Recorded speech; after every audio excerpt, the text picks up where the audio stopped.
Hello students, welcome to my channel. हम disconnection पढ़ रहे थे जिसमें अभी तक मैंने एक ही लेक्चर अपलोड किया था जिसके अंदर मैंने आप लोगों को बेसिक टर्म्स जो हैं वो बताई थी। तो होप सो आप लोगों ने वो लेक्चर देख लिया होगा क्योंकि वो बहुत इंपॉर्टेंट है। आप लोग उसको देखेंगे तभी आप लोगों को वो बेसिक टर्म्स समझ में आएंगी जो हम यहाँ पे अब यूज करने वाले हैं, ठीक है ना।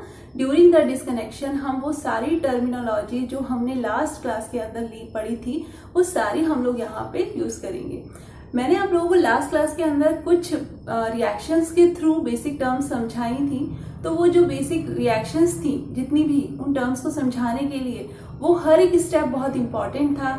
लाइक नाइट्रेशन, फ्रीडलक्राफ्ट एल्काइलेशन या फ्रीडलक्राफ्ट एसाइलेशन, ये सारे जो भी छोटे छोटे स्टेप्स आएंगे वो सारे आपको अच्छे से समझते हुए चलने हैं, ये मैंने आपसे कहा था, ठीक है। तो आप लोगों ने अपनी नोटबुक तैयार कर ली होगी। अब फर्स्ट जो भी था सारी टर्म्स आपने प्रॉपर लिखी होंगी ताकि अब जो आप पढ़ेंगे वो सब कुछ आपके यूज में आएगा। तो धीरे धीरे उन सब टर्म्स के लिए आप हैबिचुअल हो जाएंगे, आपको समझ में आने लगेंगी। लेकिन इंटरेस्ट तभी आएगा डिस्कनेक्शन के अंदर जब आप हर एक पॉइंट को बहुत अच्छे से समझेंगे, ठीक है। तो आइए हम लोग स्टार्ट करते हैं। Order of events. Order of events जो है एक तरीके से हमें एक स्ट्रैटेजी पता चलती है कि कोई एग्जाम्पल आपके सामने अगर आता है तो आपको किस तरीके से सोचना है। क्या गाइडलाइन है, एक पूरी गाइडलाइन तैयार की गई है, मतलब 8 गाइडलाइंस हैं जो मैं आपको पढ़ाऊंगी कि कोई भी एग्जाम्पल अगर आपके सामने आता है तो आपके माइंड में क्या थॉट आना चाहिए कि इसके अंदर मैं कौन सा बॉन्ड को डिस्कनेक्ट करूं। तो उसकी पूरी 8 गाइडलाइंस जो हैं ये कंप्लीट करेंगे।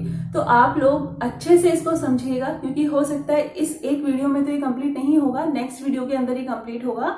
तो हम इसको 2 पार्ट्स के अंदर पढ़ने वाले हैं। तो जो आज का वीडियो है इसके अंदर आपकी जितनी गाइडलाइंस होंगी उनको आप प्रॉपर तरीके से जरूर से लिख के रखिएगा, ठीक है। आइए, तो ऑर्डर ऑफ इवेंट्स के अंदर जो आपकी फर्स्ट गाइडलाइन है, ऑर्डर ऑफ इवेंट्स के अंदर जो आपकी फर्स्ट गाइडलाइन है उसको देखते हैं। देखिए गाइडलाइन 1 क्या कहती है। For synthesis examine the relationship between the groups and select the group which will direct the incoming group to a right position। क्या लिखा है मैंने, क्या गाइडलाइन जो फर्स्ट कहती है उसके अंदर क्या है कि सिंथेसिस के लिए आपको एग्जामिन करना है जो भी कोई ग्रुप्स दिए गए हैं उनके बीच में क्या रिलेशनशिप है, ठीक है, किस तरीके के वो ग्रुप्स हैं। फिर उनमें से आपको एक ग्रुप को सेलेक्ट करना है। सबसे पहले तो आपने एग्जामिन करा, ठीक है, कि ग्रुप्स जो है वो किस तरीके का रिलेशनशिप है। फिर आपने सेलेक्ट किया है कोई ग्रुप जो कि डायरेक्ट करेगा इनकमिंग ग्रुप को, ठीक है ना, राइट ओरिएंटेशन में आने के लिए। जो सेंटेंस यहाँ पे लिखा है उसको हम पहले एग्जाम्पल देखते हैं, फिर दोबारा से हम इस सेंटेंस को रीड करेंगे तो आपको प्रॉपरली समझ में आ जाएगा कि क्या कहना चाहता है ये सेंटेंस, ठीक है। देखिए आपके सामने ये गाइडलाइन 1 क्या कहती है। For synthesis examine the relationship between the groups. हमें सिंथेसिस के लिए एग्जामिन करना है जो भी कोई ग्रुप दिया गया है उनका आपस में किस तरीके का रिलेशनशिप है, ठीक है। फिर उसमें से हमें क्या करना है, एंड सेलेक्ट द ग्रुप, हमें एक ग्रुप सेलेक्ट करना है which will direct the incoming group to a right position. हमें उनमें से एक ग्रुप को सेलेक्ट करना है जो कि डायरेक्ट करेगा आने वाले ग्रुप को। ये जो भी मैंने सेंटेंस यहाँ पे लिखा है गाइडलाइन 1 के अकॉर्डिंग वो क्या कहना चाह रहा है उसको समझने के लिए पहले आप लोग एक एग्जाम्पल देख लीजिए। यहाँ पे जब हम इसको लिखते हैं तो क्या लिखते हैं, retrosynthetic analysis of target molecule 1। ये टीएम का मतलब मैंने आपको बताया था, टीएम का फुल फॉर्म होता है टारगेट मॉलिक्यूल। जो भी मॉलिक्यूल हमें सिंथेसाइज करना है उसको हम यहाँ पे लिखते हैं इस तरीके से, ठीक है। और ये रेट्रोसिंथेटिक एनालिसिस लिखा हो या फिर simple analysis of target molecule लिखा हो, एक ही बात है। सिंथेसिस का रिवर्स जो होता है वही डिस्कनेक्शन होता है और उसको एक टर्म हम देते हैं रेट्रोसिंथेटिक, ठीक है ना।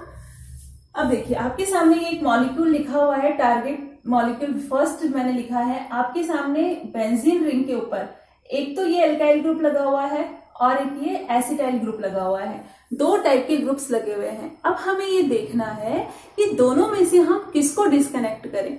देखिए एक बार हम दोनों को डिस्कनेक्ट करके देख लेते हैं। अगर मान लीजिए मैंने ए वाले पाथ से डिसकनेक्शन किया है तो फिर क्या बनेगा, अगर हम इस फर्स्ट पाथ से इसको डिस्कनेक्ट करते हैं तो क्या बनता है, एक तो ये कंपाउंड बनता है, एक ये कंपाउंड बनता है, ठीक है ना। हमने डायरेक्टली सिंथेटिक इक्विवेलेंट्स बना दिए हैं क्योंकि हमें पता है सिंथॉन से ही सिंथेटिक इक्विवेलेंट बनते हैं, ठीक है। ये सिंथेटिक इक्विवेलेंट्स हैं जिनका मैंने काउंटर पार्ट यहाँ पे लगा दिया है। अभी यहाँ पे केवल हमें ये सीखना है गाइडलाइंस के अंदर कि हमें डिसकनेक्शन किस तरीके से करना है, ठीक है। ये सब चीजें हम आगे सीखेंगे। अब देखिए हमने अगर ये वाला ए पाथ फॉलो किया तो हमारा एक तो ये कंपाउंड बना और एक ये कंपाउंड बना, ठीक है। अब आपको ये देखना है कि जो बेंजीन रिंग के ऊपर ये ग्रुप लगा हुआ है ये कैसा ग्रुप है, एसिडिल ग्रुप है। और एसिडिल ग्रुप जो होता है ये कैसा होता है, रिंग में से इलेक्ट्रॉन डेंसिटी को खींचने वाला, मतलब इलेक्ट्रॉन विड्रॉइंग ग्रुप होता है। इसका -R इफेक्ट लगता है। अब अगर -R इफेक्ट लग रहा है, डीएक्टिवेटिंग ग्रुप है ना, डीएक्टिवेट करेगा ये रिंग को, मतलब कोई भी इलेक्ट्रोफाइल जो है वो इजीली नहीं आ सकता क्योंकि इलेक्ट्रॉन डेंसिटी को ये अपनी तरफ खींच लेगा। तो अगर रिंग के ऊपर इलेक्ट्रॉन विड्रॉइंग ग्रुप्स लगे होते हैं तो वो रिंग को डीएक्टिवेट करते हैं किसी भी इलेक्ट्रोफिलिक सब्स्टिट्यूशन के लिए। तो इलेक्ट्रोफिलिक सब्स्टिट्यूशन इजी गोइंग नहीं होता उस कंडीशन में। तो ये सिचुएशन हो गई हमारी अगर हमने ये वाला डिस्कनेक्शन किया है। तो अगर हम यहाँ से इस ग्रुप को लगाना चाहेंगे एल्काइल ग्रुप को, और एल्काइल ग्रुप को लगाने का मैंने आपको लास्ट क्लास के अंदर भी तरीका बताया था, फ्रीडल क्राफ्ट एल्काइलेशन। हम फ्रीडल क्राफ्ट एल्काइलेशन के थ्रू यहाँ पे इसको लगा सकते हैं। लेकिन प्रॉब्लम यह है कि ये जो ग्रुप है ये कैसा है, डीएक्टिवेटिंग ग्रुप है। अब डीएक्टिवेटिंग ग्रुप तो इसको आने के लिए मतलब ऐसा एनवायरनमेंट क्रिएट ही नहीं कर रहा, तो ये जो एल्काइलेशन हम करेंगे यहाँ पे वो पॉसिबल नहीं होगा। तो हम कह सकते हैं ये जो डिसकनेक्शन हमने किया है ये रॉन्ग है। तो अगर हम ऐसा करते हैं तो जो भी अगर आएगा तो वो रॉन्ग ओरिएंटेशन होगा। क्योंकि ये रॉन्ग ओरिएंटेशन मैंने क्यों लिखा है, क्योंकि अगर मैं इस पे एल्काइलेशन करूंगी तो ये तो डीएक्टिवेट कर रहा है रिंग को, तो ऑर्थो और पैरा के ऊपर तो कोई भी इलेक्ट्रोफाइल नहीं आ सकता। अगर आ सकता है तो वो पोजीशन कौन सी है, मेटा, यहाँ पे आ सकता है। और अगर मेटा पे आएगा ये एल्काइल ग्रुप तो हमारा टारगेट मॉलिक्यूल तो बन ही नहीं पाएगा, है ना। तो इसलिए हम कह रहे हैं कि ये रॉन्ग ओरिएंटेशन है, हम इस तरीके से डिस्कनेक्शन को नहीं कर सकते। दूसरा तरीका क्या है कि हम पाथ बी से चलते हैं। अगर हम पाथ बी से चलते हैं तो क्या होता है देखिए, ठीक है।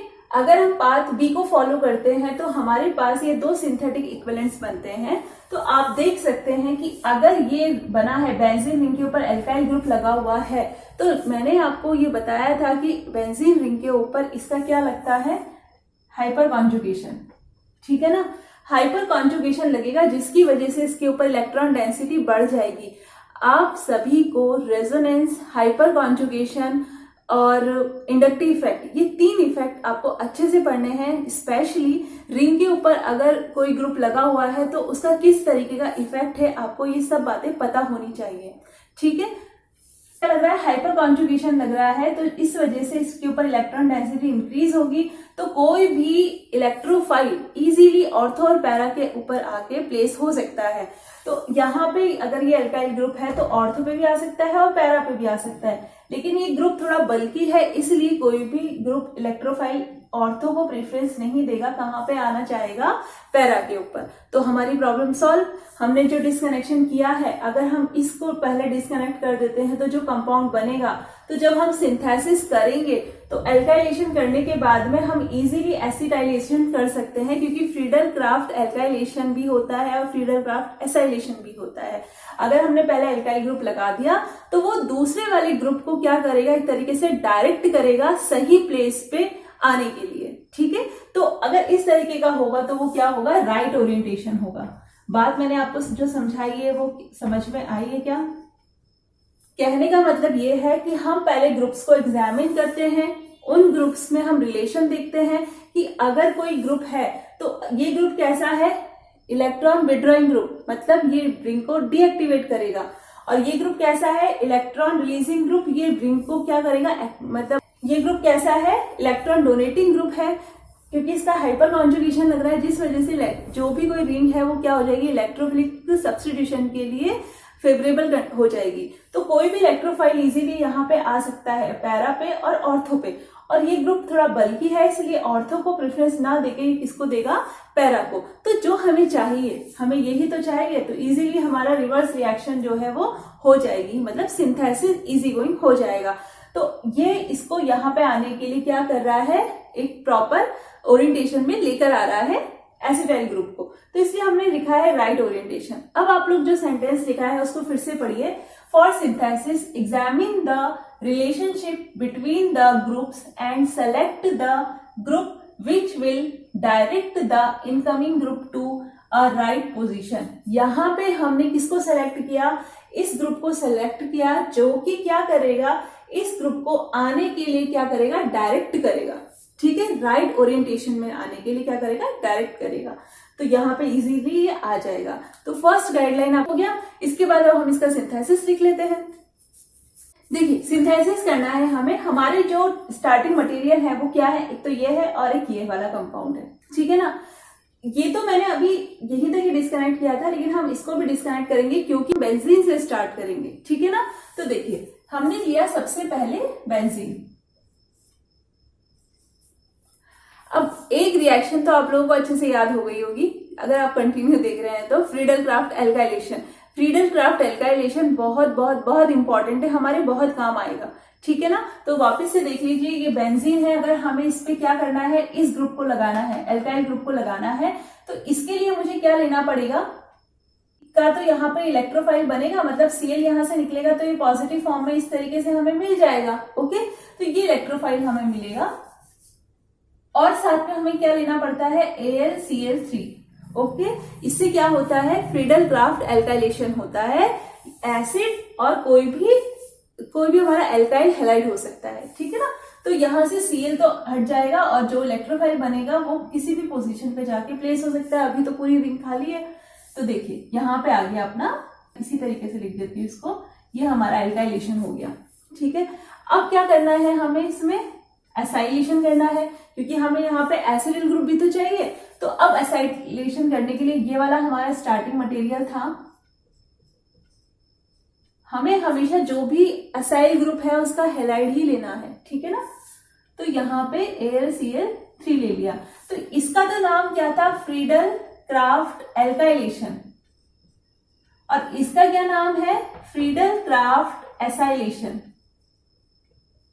आगे क्या बात समझ में, Friedel craft alkylation and Friedel Crafts acylation, क्योंकि एसाइल ग्रुप लगेगा यहाँ पे, एसाइल कह रहे हैं, एसिडिल ग्रुप कह लें, ये जो ग्रुप होता है ना ये वाला, इसको क्या कहते हैं हम, एसाइल ग्रुप। ठीक है, तो एसाइलेशन हो जाएगा। अब ये वाला ग्रुप इसको क्या करेगा, इस इलेक्ट्रोफाइल को यहाँ पे प्लेस करने में हेल्प करेगा क्योंकि ये इलेक्ट्रॉन रिलीजिंग ग्रुप है। ठीक है ना, मतलब ये रिंग को एक्टिवेट करेगा, एक्टिवेटिंग ग्रुप है। तो ऑर्थो और पैरा पे आ सकता है, और मैंने बता दिया ये ग्रुप बड़ा है इसलिए ऑर्थो को प्रेफरेंस नहीं देता है, ये कहाँ पे आता है, पैरा के ऊपर प्लेस होता है। और ये आ गया आपका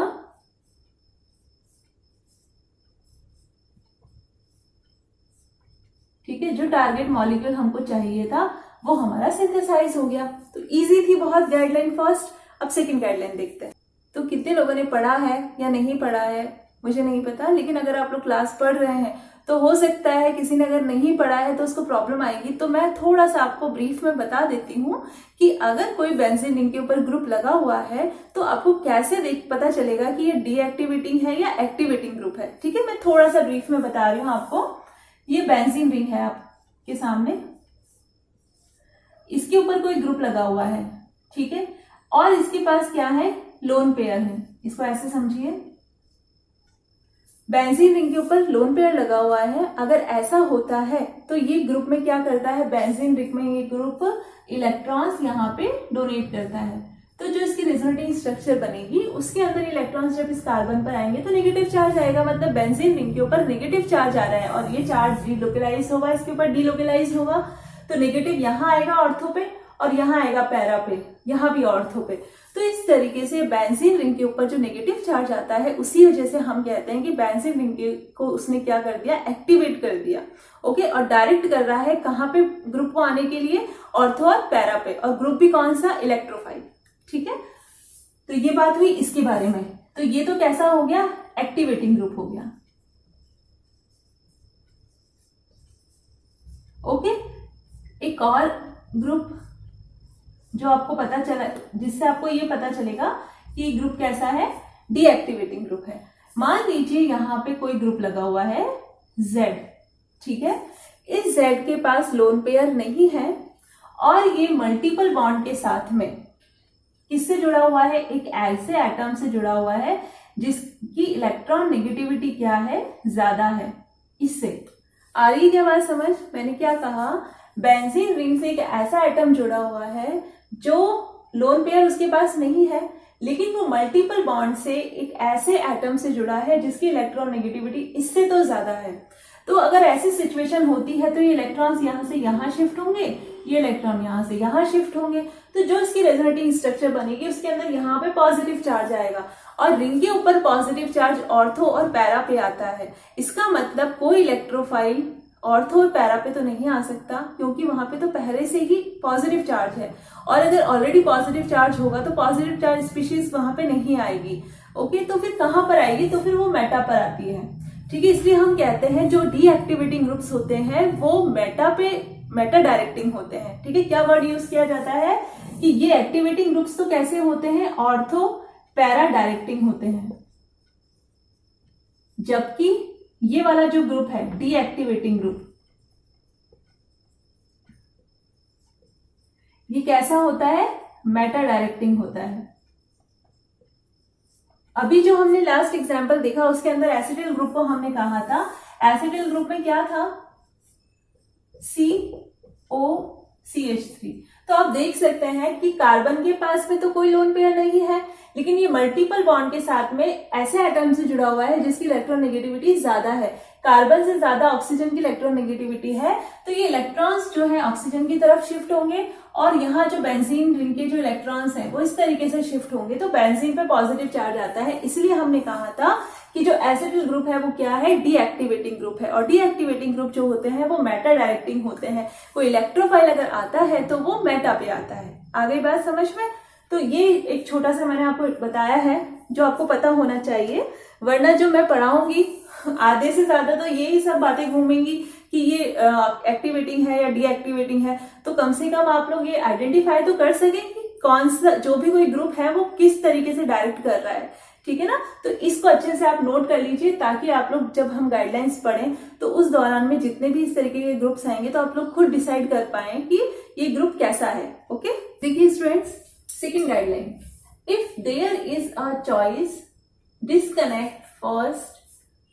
क्या कहा है, अगर हमारे पास चॉइस हो तो डिस्कनेक्ट हम करते हैं सबसे पहले, first, that is at last.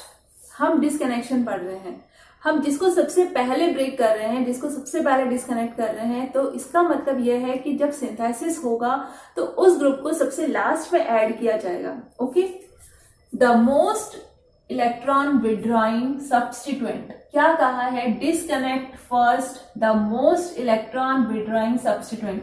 तो जो सबसे ज्यादा इलेक्ट्रॉन विड्रॉइंग ग्रुप होगा उसे हम सबसे पहले डिस्कनेक्ट करेंगे, ठीक है। जैसे कि हमने जो लास्ट एग्जांपल अभी देखा है उसके अंदर दो ग्रुप थे, एक तो एल्काइल ग्रुप था और एक एसिटाइल ग्रुप था। तो दोनों में से कौन इलेक्ट्रॉन विड्रॉइंगे, अभी मैंने आपको बताया है जो रिंग में से इलेक्ट्रॉन्स को विड्रॉ कर लेता है, तो एसिटाइल ग्रुप है, ठीक है। तो हमने सबसे पहले उसी को डिस्कनेक्ट किया, तो यहाँ पे भी वो एग्जाम्पल में हम देख सकते हैं, ठीक है ना। तो electron withdrawing substituent, this substituent will be deactivating, so it may be difficult to add anything else once it is in. मतलब अगर हमने एक बार उस ग्रुप को लगा दिया, इलेक्ट्रॉन विड्रॉइंग ग्रुप को, तो फिर वो तो विड्रॉ कर लेगा सारे इलेक्ट्रॉन्स, तो कोई इलेक्ट्रोफाइल तो आ ही नहीं सकता ना। तो इसलिए हम अगर डिस्कनेक्शन करते हैं तो इलेक्ट्रॉन विड्रॉइंग ग्रुप को सबसे पहले हम डिस्कनेक्ट करेंगे, क्योंकि सिंथेसिस के दौरान वो सबसे लास्ट में इंट्रोड्यूस होगा। ओके, अभी जो हमने लास्ट एग्जांपल दिया है आप उस पर भी अप्लाई करके देख सकते हो, गाइडलाइन 2 इजीली समझ में आ रहा है आपको कि एसिटाइल को हम बाद में इंट्रोड्यूस करेंगे रिंग में, पहले हम एल्काइलेशन करेंगे। ओके, इसी को एक डिफरेंट तरीके से और लिखा जा सकता है, दोनों का मतलब सेम है। यहाँ पे मैंने डीएक्टिवेटिंग ग्रुप को लेके बोला है इलेक्ट्रॉन विड्रॉइंग को, यहाँ हम इस तरीके से कह रहे हैं, the activating group should be introduced in the early stage. हम कह रहे हैं कि किसको, एक्टिवेटिंग ग्रुप को, जो रिंग को एक्टिवेट करता है। जैसे कि लास्ट एग्जांपल के अंदर एल्काइल ग्रुप था, वो रिंग को क्या कर रहा है, एक्टिवेट कर रहा है कि कोई इलेक्ट्रोफाइल उस पर आ सकता है। तो इसलिए हम एक्टिवेटिंग ग्रुप को हम सबसे पहले अर्ली स्टेज को इंट्रोड्यूस करते हैं सिंथेसिस में, while deactivating groups should be introduced at a later stage or preferably in last stage of the synthesis। Clear हो गया? एग्जाम्पल देखते हैं। रेट्रोसिंथेटिक एनालिसिस टारगेट मॉलिक्यूल 2, ये जो मैंने एग्जाम्पल यहाँ पे लिखा है इसका नाम है मस्क एम्ब्रेट। मस्क एम्ब्रेट जो होता है ये एक सिंथेटिक मस्क है जो कि परफ्यूम्स के अंदर यूज किया जाता है उसकी कलर को एनहांस करने के लिए, ठीक है, और मेंटेन रहे उसका कलर, फेड ना हो टाइम के साथ में, तो उसके लिए हम लोग इस सिंथेटिक मस्क को यूज में लेते हैं, ठीक है ना। अब देखिए आपके सामने ये है टारगेट मॉलिक्यूल सेकंड। अब हमें इसको ऑब्जर्व करना है। आप लोग सबसे पहले तो क्या करते हैं, फर्स्ट गाइडलाइन से चलते हैं। हम सबसे पहले देखते हैं ग्रुप्स को कि किस तरीके के ग्रुप्स हैं। तो ये दो ग्रुप्स हैं जो कि इलेक्ट्रॉन विड्रॉइंग ग्रुप्स है। ये कैसा ग्रुप है, इसके ऊपर लोन पेयर होते हैं ऑक्सीजन के ऊपर, तो ये इलेक्ट्रॉन देने वाला ग्रुप है, इलेक्ट्रॉन डोनेटिंग ग्रुप है, तो हम कह सकते हैं ये एक्टिवेटिंग ग्रुप है। ओके, अब ये भी एक्टिवेटिंग ग्रुप है, तो और ये भी एक्टिवेटिंग ग्रुप है। तो हमारे सामने 1 2 3 ये तो कैसे है, एक्टिवेटिंग ग्रुप है।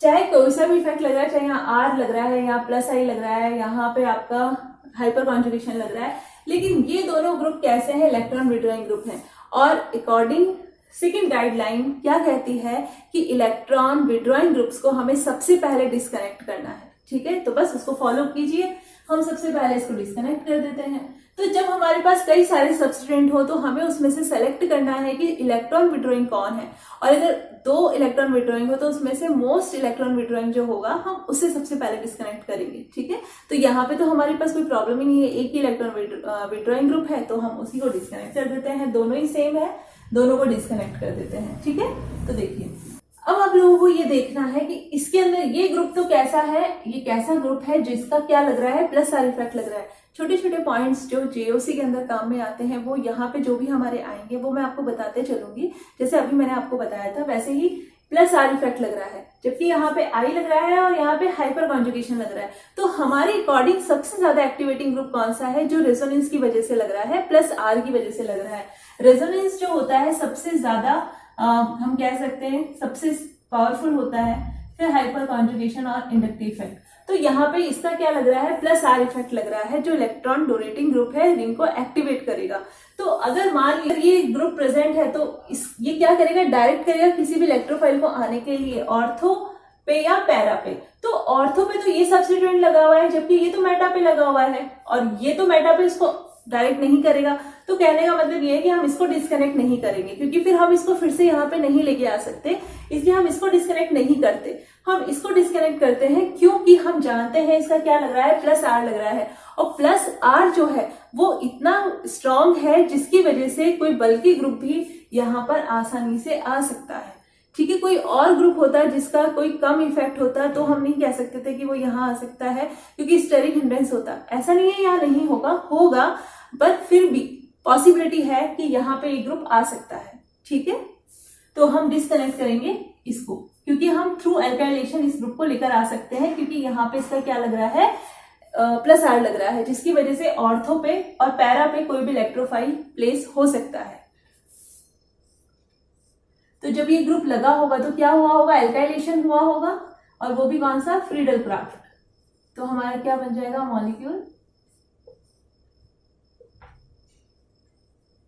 ये बन जाएगा, ठीक है। अब हमारे पास बात ये है कि अब हमें किसको डिस्कनेक्ट करना है। तो मैंने आपको बताया कि ये दोनों एक दूसरे के किस पे लगे हुए हैं, मेटा पे, और मेटा पे हम कभी भी इलेक्ट्रॉन डोनेटिंग, अगर कोई एक्टिवेटिंग ग्रुप लगा हुआ है तो हम इलेक्ट्रोफाइल को मेटा पे नहीं लेके आ सकते, क्योंकि प्रेफरेंस दी जाती है ऑर्थो और पैरा को। तो कहने का मतलब ये है कि अगर इस तरीके का कोई हमारे सामने सब्स्टिट्यूएंट हो तो हम उनको डिस्कनेक्ट नहीं करते हैं, ठीक है, हम उन्हें वैसे ही रिटेन रहने देते हैं। तो अब हम क्या करेंगे, अब हम केवल इस ग्रुप का फंक्शनल ग्रुप इंटर कन्वर्जन कर सकते हैं। क्या कर सकते हैं हम, इसका फंक्शनल ग्रुप इंटर कन्वर्जन। ये क्या है, क्रिसॉल है। ये जो क्रिसॉल है, इस क्रिसॉल का ये क्या है, मिथाइल ईथर है। तो मिथाइल ईथर जो होता है उसको हम इस तरीके से क्रिसॉल से बना लेते हैं, लेकिन ये जो क्रिसॉल है ये क्रिसॉल इजीली हम इसको यूज कर सकते हैं एज अ स्टार्टिंग मटेरियल। ये बहुत इजीली हमें अवेलेबल हो जाता है। तो हम आगे की गाइडलाइंस में भी पढ़ेंगे, मैं अभी इस बात को बता देती हूँ ताकि आप जब हम उस गाइडलाइन को पढ़ेंगे तो आपको समझ में आ जाएगा अच्छे से। और कि अगर इस तरीके की कोई सिचुएशन हमारे सामने आ जाए, जो ग्रुप्स हम डिस्कनेक्ट नहीं कर सकते क्योंकि सिंथेसिस करना उनको पॉसिबल नहीं है, तो हम उनको एज इट इज, जैसे वो स्टार्टिंग मटेरियल है, हम उसको वैसा ही यूज करते हैं। ठीक है, जैसे कि ये है क्रिसॉल, मेटा क्रिसॉल है। इस मेटा क्रिसॉल को हम एज इट इज ही परचेज करके यहीं से स्टार्टिंग मटेरियल की तरह यूज करेंगे और फिर सिंथेसिस करेंगे। ठीक है, ओके, तो आप इसको लिख लीजिए, रेट्रोसिंथेटिक एनालिसिस। हमने लिया है मेटा क्रिसॉल। अब मेटा क्रिसॉल का हमें क्या कराना है, मिथाइलेशन कराना है, मतलब हम इसको ईथर में कन्वर्ट करना चाहते हैं। तो हम क्या करें, इसको मिथाइलेशन करने के लिए हम लेंगे मिथाइल सल्फेट। क्या लेंगे हम, मिथाइल सल्फेट लेंगे बेस के प्रेजेंस में, जिससे क्या होगा, यहाँ पे आ जाएगा Me, मिथाइलेशन हो जाएगा, मिथाइल ईथर बन जाएगा। ठीक है, ये बन गया हमारा। अब हमें क्या करना है, इसके ऊपर हमने जो डिस्कनेक्ट किया था, यहां से टर्शरी ब्यूटाइल ग्रुप हमने इसको डिस्कनेक्ट किया था, तो हम टर्शरी ब्यूटाइल क्लोराइड ले लेते हैं, क्योंकि हम जानते हैं कि इसमें हमें क्या कराना है, फ्रीडल क्राफ्ट एल्काइलेशन कराना है। ठीक है, कोई भी एल्काइल ग्रुप और क्लोरीन मतलब हैलाइड उसका, और AlCl3 हमने एज अ एसिड ले लिया।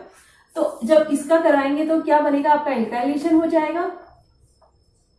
अब एल्काइलेशन होगा तो ये ग्रुप आ गया यहाँ पे, और ये OMe। ओके, अब क्या करना है हमें, इसका हमें नाइट्रेशन करना है, और नाइट्रेटिंग एजेंट क्या होता है, HNO3। हमें यहाँ पे इस ग्रुप के किस पे लेकर देखिए, जब हम नाइट्रेशन करेंगे तो नाइट्रेशन करते टाइम पे आपको ये पता होना चाहिए, जो इलेक्ट्रोफाइल बनता है वो क्या बनता है, NO2+। ठीक है, ये इलेक्ट्रोफाइल बनता है, और इलेक्ट्रोफाइल वहां जाता है जहां पे इलेक्ट्रॉन डेंसिटी ज्यादा होती है।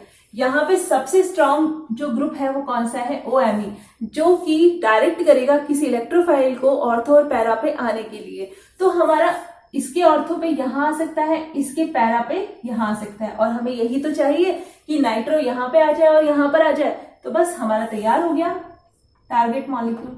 इस तरीके से बहुत ही सिंपल है डिस्कनेक्शन।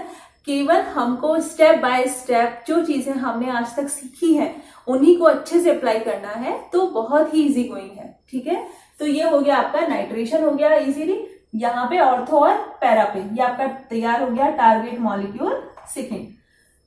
ठीक है, सिंथेसिस हो गया। तो गाइडलाइन सेकेंड भी अपनी क्लियर है कि अगर हमें कई सारे सब्स्टिट्यूएंट हो तो उनमें से हमको किसको सेलेक्ट करना है, जो इलेक्ट्रॉन विड्रॉइंग ग्रुप है, और उसमें भी मोस्ट इलेक्ट्रॉन विड्रॉइंग ग्रुप को हमें सेलेक्ट करना है। ठीक है, और इसको हम ये कह सकते हैं, जिसको हम सबसे पहले डिस्कनेक्ट कर रहे हैं वो सबसे लास्ट में ऐड होगा ड्यूरिंग द सिंथेसिस। ओके, ये तो हुआ एक तरीका कहने का। दूसरा तरीका भी मैंने आपको बताया था कि हम सबसे पहले इंट्रोड्यूस करते हैं जो कि सबसे एक्टिवेटिंग ग्रुप है। ठीक है, तो एक्टिवेटिंग ग्रुप को हम सबसे पहले इंट्रोड्यूस करते हैं, और इलेक्ट्रॉन विड्रॉइंग ग्रुप को हम सबसे लास्ट में इंट्रोड्यूस करते हैं। ठीक है, तो ये दोनों ही तरीके से मैंने आपको बता दिया, दोनों ही सेंटेंस का मतलब एक है, तो आपको अच्छे से समझ में आ गया होगा। अब हम नेक्स्ट गाइडलाइन देखते हैं स्टूडेंट्स। अब हम देखते हैं थर्ड गाइडलाइन। ओके, 2 गाइडलाइन हमारी हो चुकी है। होप सो मजा आ रहा होगा आप लोगों को पढ़ने में, तो बस कंटिन्यू बने रहिए, और भी इंटरेस्टिंग होने वाला है ये डिस्कनेक्शन। पूरी 8 गाइडलाइंस हम लोग पढ़ने वाले हैं, तो काफी कुछ क्लियर हो जाएगा आप लोगों का। फिर हम इसके टॉपिक वाइज अपना सिलेबस के अकॉर्डिंग हम स्टार्ट करेंगे। अभी भी वैसे ही ऑर्डर ऑफ इवेंट आपके सिलेबस में है, लेकिन इससे आप लोगों को काफी कुछ मतलब इंटरेस्ट डेवलप हो जाएगा आपका डिस्कनेक्शन के लिए। ठीक है ना, देखिए, if FGI is needed during the synthesis, अगर FGI की जरूरत हो ड्यूरिंग द सिंथेसिस, तो it may well alter the directing effect of the group, and the other substituents may therefore be added either before or after the FGI। देखिए क्या है कि जब हम सिंथेसिस करते हैं तो उस दौरान में हो सकता है कि जब हमने उसमें कोई ग्रुप का इंट्रोड्यूस करा, किसी ग्रुप को इंट्रोड्यूस किया, तो उसका जो इफेक्ट लग रहा था वो कुछ इस तरीके का लग रहा था जो कि किसी आने वाले ग्रुप को, नेक्स्ट ग्रुप को ऐड करने के दौरान में वो फेवरेबल नहीं था।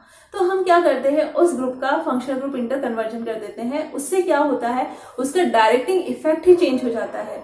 जैसे कि नाइट्रेशन, नाइट्रो ग्रुप जो होता है उसका इलेक्ट्रॉन विड्रॉइंग ग्रुप होता है तो वो कैसा होता है, डीएक्टिवेटिंग ग्रुप होता है। लेकिन अगर हम उसका फंक्शनल ग्रुप इंटर कन्वर्जन कर देते हैं, अगर हम उसको NH2 में कन्वर्ट कर दें रिडक्शन के थ्रू, तो NH2 ग्रुप जो होता है वो डायरेक्टिंग ग्रुप जो होता है वो किसके लिए होता है, ऑर्थो पैरा डायरेक्टिंग होता है और एक्टिवेटिंग ग्रुप होता है। ठीक है, तो इस तरीके से हम किसी ग्रुप को चेंज कर सकते हैं, क्योंकि उससे हमारा क्या होगा, कोई आने वाला जो ग्रुप होगा उसके लिए जो भी जरूरी एनवायरनमेंट चाहिए वो क्रिएट हो सकता है through functional group interconversion. देखिए, FGI can alter the directing effect of substituent. मैंने आपको अभी एग्जांपल लेके बताया NO2 का, यहाँ पे देखिए लिखा हुआ है NO2 जो होता है वो क्या होता है, मेटा डायरेक्टिंग होता है, जबकि हम इसको रिडक्शन के थ्रू NH2 में कन्वर्ट कर लेते हैं और इसका क्या इफेक्ट होता है, ऑर्थो पैरा डायरेक्टिंग। तो डायरेक्टिंग ग्रुप जो भी कोई ग्रुप है उसका डायरेक्टिंग इफेक्ट ही चेंज हो जाता है। आ रही बात समझ में? NO2 का होता है मेटा डायरेक्टिंग, जबकि NH2 होता है ऑर्थो पैरा डायरेक्टिंग। तो यहाँ पे फंक्शन ग्रुप इंटर कन्वर्जन करने की वजह से उसका डायरेक्टिंग इफेक्ट ही चेंज हो गया। यहाँ पे देखिए एक और एग्जांपल है, मिथाइल जो होता है CH3 वो होता है ऑर्थो पैरा डायरेक्टिंग, जबकि COOH जब हम ऑक्सीडेशन कर देते हैं इसका, तो ऑक्सीडेशन करने के बाद जो COOH बनता है इसका कौन सा इफेक्ट होता है, मेटा डायरेक्टिंग होता है। ये मैं आपको बता चुकी हूँ कि कैसे हम डिसाइड करते हैं कौन मेटा डायरेक्टिंग है और कौन ऑर्थो पैरा डायरेक्टिंग है। यहाँ पे मिथाइल को हम लोग जिस तरीके से ऑक्सीडेशन करके हमने ये करा, वैसे ही हम यहाँ पे हेलोजिनेशन करके इस तरीके से हेलो कंपाउंड में भी इसको कन्वर्ट कर सकते हैं। और ये जो ग्रुप होते हैं ये भी इलेक्ट्रॉन विड्रॉइंग ग्रुप्स होते हैं, जिनका कैसा इफेक्ट होता है, विड्रॉइंग इफेक्ट होता है। तो फिर ये कैसे होते हैं, मेटा डायरेक्टिंग होते हैं। ठीक है, और ये कैसा है, मिथाइल ऑर्थो पैरा डायरेक्टिंग। तो ये तो मैंने अभी केवल आपको पॉइंट समझाया है, अब हम इसको थ्रू एग्जाम्पल समझते हैं। जो थर्ड गाइडलाइन है उसका एग्जाम्पल क्या है, एनालिसिस ऑफ टारगेट मॉलिक्यूल 3। आपके सामने जो एग्जाम्पल लिखा है उसमें बेंजीन रिंग के ऊपर एक तो क्लोरीन है और एक CCl3 ग्रुप है। अब आपको ये देखना है कि दोनों में से आप किसको डिस्कनेक्ट करें। तो सबसे पहले तो हम क्या सोचें कि ये जो ग्रुप है अगर हम इसको डिस्कनेक्ट कर देते हैं और उसके बाद इस Cl को हटाते हैं, एक तो ये तरीका हो सकता है। एक दूसरा तरीका हो सकता है कि हम इसका क्या करें, फंक्शनल ग्रुप इंटर कन्वर्जन कर दें। फंक्शनल ग्रुप इंटर कन्वर्जन करने से क्या होगा, जो कि अभी नहीं हो सकता, इस ग्रुप के रहते हुए ये क्लोरीन तो नहीं आ सकता। ठीक है ना, आ रही बात समझ में क्या कह रही हूँ। अगर ये ग्रुप को हम रखते हैं और ये ग्रुप को यहाँ से हटाते हैं, तो जब हम इसको इंट्रोड्यूस करेंगे तो ये यहाँ पे तो नहीं आ सकता, क्योंकि ये कैसा होता है, मेटा डायरेक्टिंग होता है। ठीक है, तो अब प्रॉब्लम ये है कि हमें क्या करना पड़ेगा, इसका फंक्शनल ग्रुप इंटर कन्वर्जन करना पड़ेगा। तो हम इसका क्या करते हैं, फंक्शनल ग्रुप इंटर कन्वर्जन करते हैं, जिससे ये किसमें कन्वर्ट हो जाता है, CH3 के अंदर कन्वर्ट हो जाता है, ये CH3। अब हमको थोड़ा समझ में आ गया है कि Cl जो है यहाँ पे आया है क्लोरीनेशन के थ्रू। तो हम यहाँ पे क्या करें, ये जो ग्रुप है इसने इसको डायरेक्ट किया है, ऑर्थो और पैरा पे डायरेक्ट करेगा कि इजीली कोई इलेक्ट्रोफाइल आ जाए। तो यहाँ पे ये जो ग्रुप आया है ये इसकी डायरेक्ट करने की वजह से आया है। तो अगर हम इस कंडीशन में इसको यहाँ पे इंट्रोड्यूस करते तो ये ग्रुप इसको डायरेक्ट नहीं करता, इसलिए हमने क्या करा, इसको कन्वर्ट किया है, इन्वर्जन इसका किया है, ताकि इसका जो इफेक्ट है वो चेंज हो जाए और जो भी कोई ग्रुप हमें इंट्रोड्यूस करना है वो इजीली हो सके। ठीक है, क्योंकि ये ग्रुप जो होता है ये ऑर्थो पैरा डायरेक्टिंग होता है। तो अब हम इसमें क्या कर सकते हैं, इसको यहाँ से डिस्कनेक्ट कर सकते हैं, जो कि कैसे आया होगा, क्लोरीनेशन के थ्रू आया होगा। यहाँ पे CCl बॉन्ड का फॉर्मेशन हुआ होगा और क्लोरीनेशन हुआ होगा। ठीक है, तो ये जो आपका मटेरियल तैयार हुआ है ये वाला, ये क्या है, टॉलुइन है, और टॉलुइन इजीली अवेलेबल होता है मार्केट के अंदर। तो हम इसको यहीं से स्टार्ट करेंगे अपना एज अ स्टार्टिंग मटेरियल। ठीक है, तो ये हो गया आपका डिस्कनेक्शन। अब हम इसका देख लेते हैं सिंथेसिस। कहाँ से स्टार्ट करना है, यहीं से स्टार्ट करना है, टॉलुइन से। टॉलुइन हम डायरेक्ट ही लेंगे इसको। अब हम क्या करें, इसको हमें कराना है क्लोरीनेशन। तो क्लोरीनेशन के लिए हम क्या ले सकते हैं, Cl2 और FeCl3। ठीक है, इस तरीके से हम इसका क्या करा सकते हैं, क्लोरीनेशन करवा सकते हैं रिंग के ऊपर। ठीक है, तो इससे आ जाएगा आपका क्लोरीन।